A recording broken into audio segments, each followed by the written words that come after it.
여러분 안녕하십니까? 광주 MBC 뉴스투데이입니다. 먼저 오늘의 주요 뉴스입니다. 창사 51주년을 맞은 광주 MBC가 개방 한 달을 맞은 문화전당에 대한 시도민들의 의식을 조사한 결과 전당 개방을 모르는 사람이 절반을 넘었습니다. 태풍 등 자연재해가 없어 올해 벼농사 풍작이 예상되지만 쌀값 하락 때문에 농민들의 걱정과 반발이 커지고 있습니다.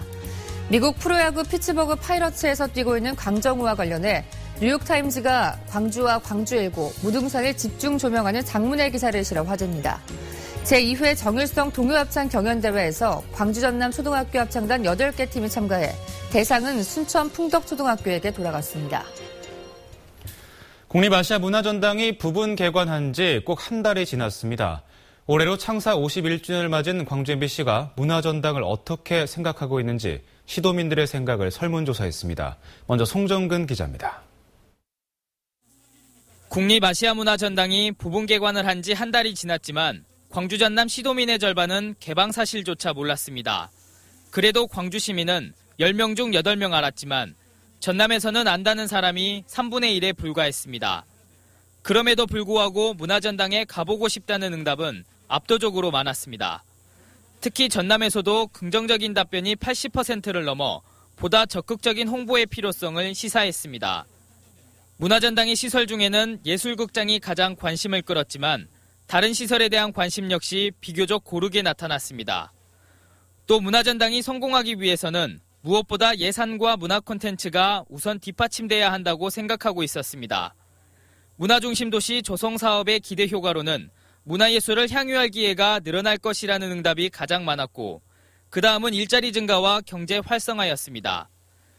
이번 조사는 광주 MBC가 한국사회 여론연구소에 의뢰해 지난달 15일과 16일 이틀 동안 광주 전남의 성인 남녀 700명을 대상으로 했습니다.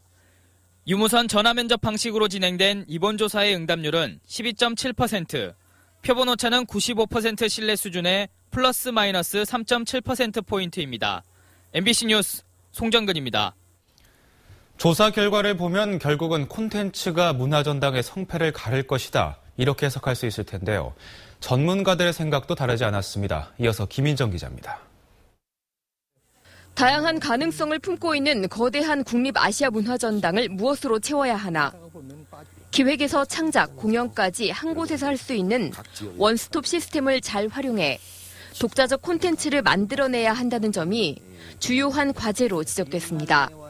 어떤 작품을 만들더라도 그냥 단품을 만들어서는 그 관객들의 시선을 끌 수가 없기 때문에 어떤 아이디어를 어떤 창의성을 그 작품에 이렇게 융복합시키느냐가 이제 가장 관건인 것 같습니다. 또 SNS나 스마트폰, 빅데이터 등 새로운 기술을 활용하는 신세대들의 수요에 응답하는 콘텐츠여야 한다는 제안도 나왔습니다. 현실을 어느 만큼 직시했느냐에 따라서 답이 나온다라고 생각을 한단 말이에요. 그러기 위해서는 문화 콘텐츠 메가 트렌드를 이해를 해야 됩니다. 이 콘텐츠들로 문화로 돈을 버는 수익성을 노리자는 지점에서는 의견이 갈렸지만 어쨌든 콘텐츠가 어느 정도 대중과 호흡해야 한다는 지적도 많았습니다. 새롭지만 낯설지 않아야 되는 거. 대중성을 확보를 해야 되거든요. 그래야 문화 상품이 되는 거니까. 또 이런 콘텐츠 마련까지 시간이 걸리는 만큼 문화전당 주변 지역을 먼저 활성화시켜 아시아 문화 중심 도시로 나아갈 방법을 모색해야 한다는 목소리도 나왔습니다. MBC 뉴스 김인정입니다. 오늘도 감기 걸리기 참 쉬운 날씨입니다. 나오실 때 두툼한 옷차림 하셔야겠는데요. 현재 전남 지역을 중심으로 안개도 자욱합니다. 나주와 구례 가시거리가 100m, 곡성과 장흥 200m로 한 치 앞을 내다보기가 어려울 정도입니다. 차간 간격 넉넉히 두고 안전 운전하셔야겠습니다. 현재 광주가 13도로 어제 같은 시각과 비슷하고요. 한낮에는 27도까지 올라 바깥 활동하기 수월하겠습니다. 다만 퇴근길 무렵부터 기온이 큰 폭으로 떨어지니까요. 큰 일교차는 염두에 두셔야겠습니다. 오늘은 서해상의 중심을 둔 고기압의 영향권에서 전국이 맑고 쾌청한 가을 날씨가 이어지겠습니다. 또 대기도 점차 메말라 가겠습니다. 현재 광주 13도, 나주와 화순 11도, 장흥 14도를 나타내고 있습니다. 날씨였습니다. 태풍 등 자연재해가 없어 올해 벼농사는 어느 해보다 풍작이 예상되고 있는데요. 하지만 이 수확을 앞둔 농민들은 쌀값 하락 때문에 걱정이 많다고 합니다. 김양훈 기자가 취재했습니다. 누렇게 익은 벼 이삭이 들녘을 황금빛으로 가득 메웠습니다. 이른 아침부터 농민들은 수확에 나섰습니다. 병해충은 물론 태풍도 없어 올해는 풍년이 예상됩니다. 네, 작년에는 병충해가 좀 심했었는데 올해는 태풍도 없어가지고 올해는 작황이 너무 좋습니다. 풍년일 것 같습니다. 올해 농산. 작황은 좋아졌지만 농민들의 얼굴엔 근심이 가득합니다. 쌀값 폭락 때문입니다. 지난해 80kg 기준 17만 원대를 유지하던 쌀값이 15만 원대까지 떨어졌기 때문입니다. 농사는 잘 되었는데 너무 쌀값이 떨어져갖고 지금 농사 지은 사람들 마음이 너무 아프지라 쌀값 좀 올려줘야. 이 가격이면 농민들은 생산비도 보장받지 못할 상황입니다.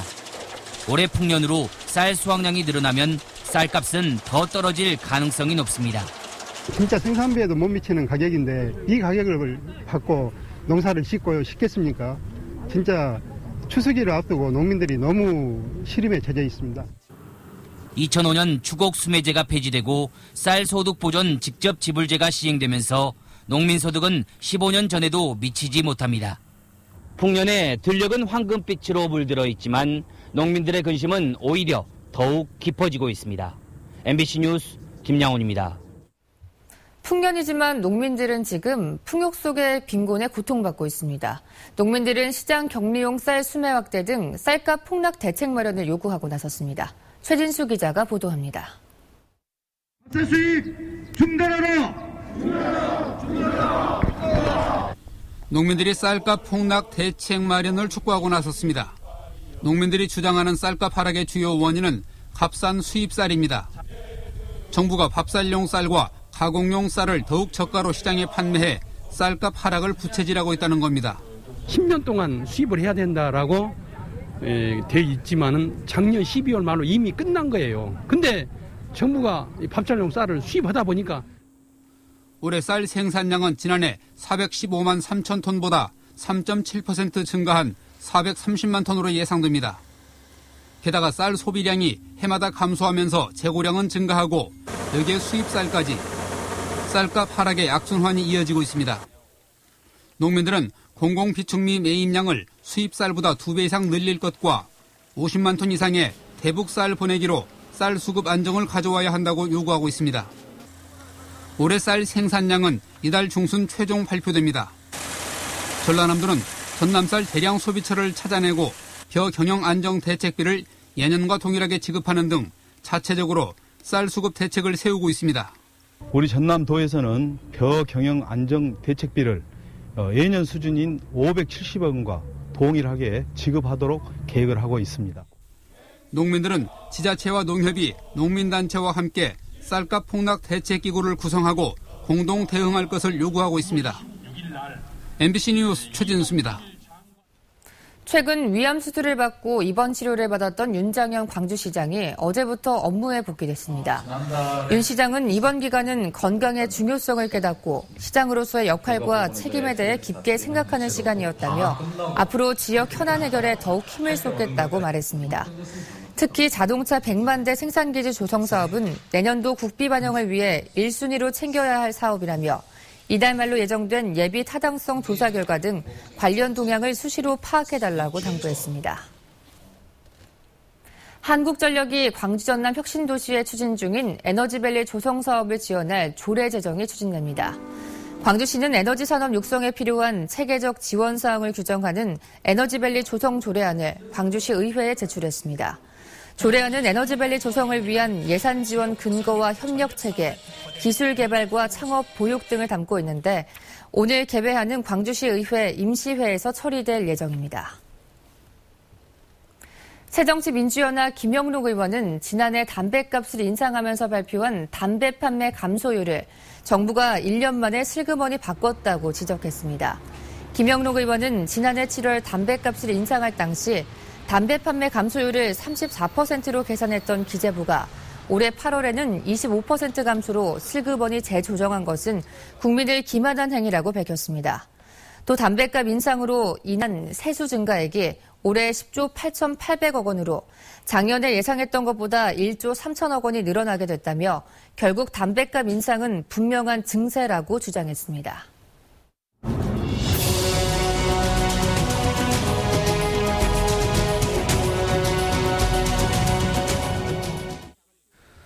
광주 MBC가 창사 51주년을 맞아 우리네 이웃들의 더불어 살아가는 즐거움을 조명합니다. 오늘은 첫 순서로 행복한 노년을 함께 만들어가는 어르신들의 꿈과 희망을 살펴봤습니다. 이계상 기자입니다. 빛고울 노인 건강타운이 문을 연 지 어느덧 6년째입니다. 어르신들은 배드민턴이나 탁구 등 체육 활동을 하며 서로 친분도 쌓고 건강도 지킵니다.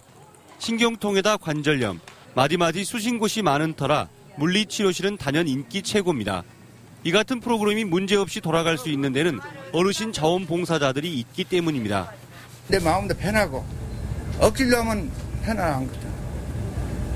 오히려 즐겁게, 즐거운 마음으로 그런 마음을 해야지. 노인 건강타운 이용객은 하루 3,000명 수준. 6년 동안 연인원 950만 명이 방문하면서 말 그대로 실버 피아로 자리매김했습니다. 하루 2, 3천 원 정도면 시설 이용은 물론 식사까지 해결할 수 있다 보니 이용객은 해마다 늘고 있는 추세입니다. 직원들만으로는 만족스러운 서비스를 할 수 없는 상황에서 어르신들 스스로가 도움을 주고받으며 노인타운에 활력을 불어넣고 있습니다. 직원들이 이 프로그램 하나하나까지 다 손길이 못 미치는 경우에는 자원봉사라든지 노인 일자리 사업단 어르신들이 많이 도와주시죠. 직원 몫을 해주시는 거죠. 광산구 노인복지관에서는 어르신 자치회와 협동조합이 꾸려졌습니다. 어르신들이 직접 작은 도서관 도서대출 업무를 담당하고 복지관 카페는 나이 지긋한 실버 바리스타들이 수익까지 올리고 있습니다. 친정 엄마같이 참 좋다 그러대요. 그리고 또 적은 데는 전통차 이렇게 생강차 같은 거 우리가 직접 만들어서 다 해주고 그러니까 좋아해요. 노인들이 행복을 꿈꾸는 세상 광주. 그 중심에는 나눔과 베품을 실천하는 어르신들이 있습니다. MBC 뉴스 이계상입니다. 제2회 정일성 동요합창 경연대회가 광주 MBC 공개홀에서 열렸습니다. 광주 출신 음악가 정일성을 기리기 위해 마련된 이 대회에는 광주 전남 지역 소재 초등학교 합창단 8개 팀이 참가해 정일성의 대표곡을 부르며 경연을 펼쳤습니다. 대상은 순천 풍덕초등학교에 돌아갔으며 대상팀에게는 상금 100만 원과 함께 중국에서 열리는 정일성 음악축제에 참가하는 특전이 제공됩니다. 광주 노동단체들이 광주 지하철 비정규직 근로자들의 직접 고용 전환 과정에서 이루어진 영무원 배치가 부적절하다며 광주시에 감사를 청구했습니다. 감사 청구단은 기자회견을 열고 광주도시철도공사가 민간 위탁 역장들에게 1년 계약을 통해 고용 보장을 해준 점은 특혜에 해당하며 영무인원 축소를 통해 비정규직 근로자의 야간 업무 부담을 늘렸다고 비판했습니다. 청구단은 야간 안전사고에 대응할 영무원 축소로 시민 안전도 위협받을 수 있다고 지적했습니다. 조선대 교직원이 다른 교직원을 흉기로 협박한 사건에 대해 경찰이 수사에 착수했습니다. 광주 동부경찰서는 지난달 11일 오후 4시쯤 조선대에서 교직원 47살 A씨가 흉기로 51살 B팀장을 위협한 사건에 대해 조만간 소환 조사를 벌이겠다고 밝혔습니다. 경찰은 피해자와 피의자 진술을 받은 후 A씨를 협박 등의 혐의로 입건할지 검토할 방침입니다. 전남 지역의 성범죄 우범자 10명 가운데 1명꼴로 소재 파악이 되지 않는 것으로 나타났습니다.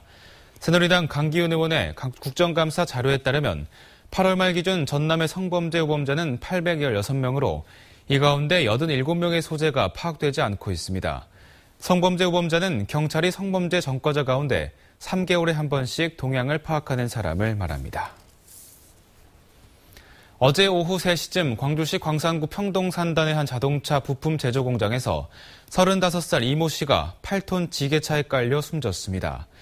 경찰은 지게차 운전자 58세 천모 씨가 이 씨를 발견하지 못해 사고를 낸 것으로 보고 정확한 사고 경위를 조사하고 있습니다.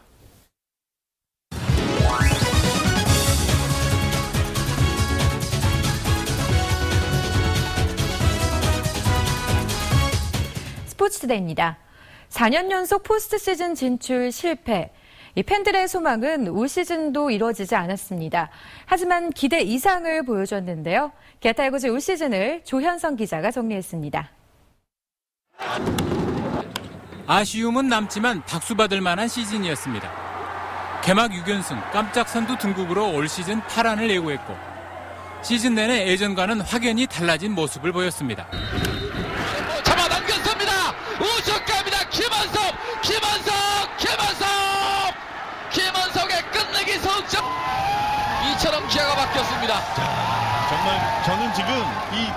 투박한 듯 섬세한 김기태 감독의 리더십은 선수단을 하나로 묶었고 선수단은 시즌 막판까지 가을 야구를 포기하지 않았습니다. 팀을 넘어 리그 최고의 에이스가 된 양현종. 마무리 부재라는 팀의 고지를 일거에 해소한 윤성민. 여기에 최영필을 비롯한 고참 선수들도 베테랑의 진가를 유감없이 보여줬고 젊은 선수들은 리빌딩 시즌에 걸맞는 뛰어난 활약을 펼쳐 보였습니다. 하지만 지키는 야구만으로는 한계가 있었고 팀 타율 꼴찌의 타선이 끝내 발목을 잡았습니다. 외국인 용병 투수들의 활약도 부족했습니다. 그래도 끝까지 버텨내며 팬들에게 야구 볼맛을 선사했기에 기아의 2015 시즌은 절반의 성공이라는 평가를 받기에 부족함이 없었습니다. MBC 뉴스 조윤성입니다. 미국 프로야구 피츠버그 파이리츠에서 뛰고 있는 강정호 덕분일까요? 뉴욕타임즈가 광주와 광주 1구 무등산을 집중 조명하는 장문의 기사를 실었습니다. 정영욱 기자가 소개해드립니다. 뉴욕타임즈는 강정호에 대해 눈부신 루키 시즌을 보냈다고 표현했습니다. 플레이오프 직전 부상으로 시즌을 마쳤지만 강정호가 보여준 뛰어난 활약에 광주 시민들은 여전히 자부심을 갖고 있다고 평가했습니다. 그러면서 강정호는 광주 1구 출신으로 메이저리그에 진출한 네 번째 선수라며 앞서 미국에서 뛰었던 서재영, 김병현, 최희섭과 함께 선동열, 이종범, 서건창이 같은 학교 출신이라고 소개했습니다. 이 신문은 이어 광주와 광주 1구에서 뛰어난 선수들이 계속 배출되는 배경에 주목했습니다. 야구 명문학교의 전통과 자부심, 그리고 설명하기는 어렵지만 무등산의 정기가 원천일지 모른다고 덧붙였습니다. 뉴욕타임즈는 학생운동과 5.18의 도시 광주가 1980년대를 거치며 야구의 도시가 됐다며 무등산이 바라보이는 학교 운동장에서 동료들과 함께 흘렸던 땀방울이 추억으로 떠오른다는 최희섭 선수의 인터뷰로 끝을 맺었습니다. MBC 뉴스 정용욱입니다. 기아 타이거즈는 오늘 광주 기아 챔피언스필드에서 길었던 올 시즌 마지막 경기를 치릅니다. 상대는 LG로 기아는 임준혁이, LG는 소사 선수가 선발로 나섭니다. 스포츠투데이였습니다. 폐교 위기에 몰렸던 한 산골짜기 학교에 도시 학생들이 앞다퉈 유학을 오고 있습니다.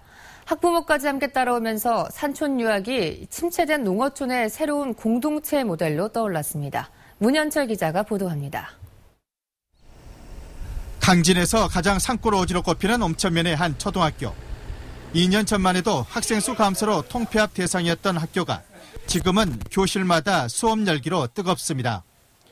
전교생 가운데 도시에서 온 유학생이 절반에 가까운 15명에 달합니다. 옴천은 이렇게 다 여기 산이 있고 그래가지고 공기도 맑고 저 키도 많이 컸어요. 그런 게 좋아요.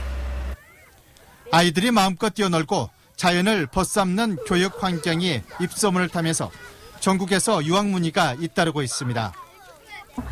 여기에 맞는 힐링할 수 있는 프로그램들이 많은 것이 장점이라고 할 수 있습니다. 예를 들면 운동장에서 토화를 잡고 논다거나 들판길을 걷는다거나 숲 체험도 하고. 올 하반기에도 서너 명의 도시 학생들이 유학을 기다리고 있습니다. 학교가 살아나면서 마을도 활기를 띠고 있습니다. 아이들 웃음소리가 넘쳐나고 산골 유학 때문에 귀촌하는 젊은 부부들도 생겨났습니다. 도시 유학생을 위한 기숙사 등 인프라도 확충됩니다. 예상보다 도시에서 학생들이 많이 오기 때문에 저희들이 학교 앞에 빈 공간을 매입해서 리모델링해서 앞으로 한 20명 정도를 더 수용할 수 있는 공간을 만들려고 그럽니다. 산골 학교가 폐교 위기에서 벗어나 지역사회에 활력을 불어넣는 새로운 공동체 모델을 만들어가고 있습니다. MBC 뉴스 문현철입니다. 지역에도 농촌을 중심으로 다문화 가정이 빠르게 확산되고 있습니다.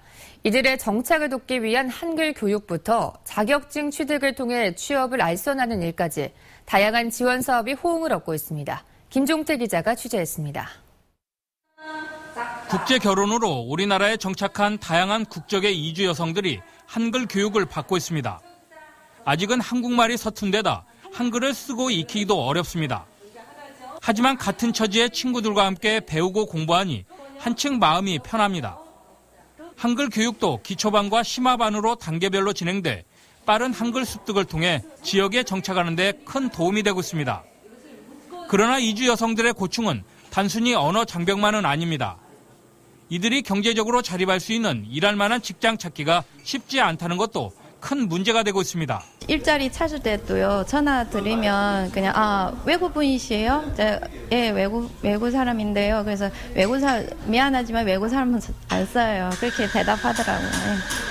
이 같은 고충을 감안해 일자리를 갖기 위한 소양 교육으로 운전면허를 딸 수 있도록 무료 교육에 나서고 있습니다. 바리스타 자격증 취득을 위한 집중적인 실기 교육을 통해 커피숍이나 카페 취업을 알선하기도 합니다. 그런 기회 있으니까 꼭 타서 운전면허 타서 꼭 운전하고 싶습니다. 지금 교육은 일자리 창출을 목적으로 다방면의 교육을 실시하고 있습니다. 이렇게 교육을 실시함으로써 인해서 다문화 가족이 경제적인 도움을 얻을 수 있고 호응도가 매우 양호한 편입니다. 여수 지역에만 다른 나라로부터 이주해온 다문화 가정은 모두 1,200여 세대. 어느덧 지역사회의 주요 구성원으로 자리 잡은 이주 여성들의 성공적인 정착을 위한 다양한 사업들이 성과를 내고 있습니다. MBC 뉴스 김종태입니다.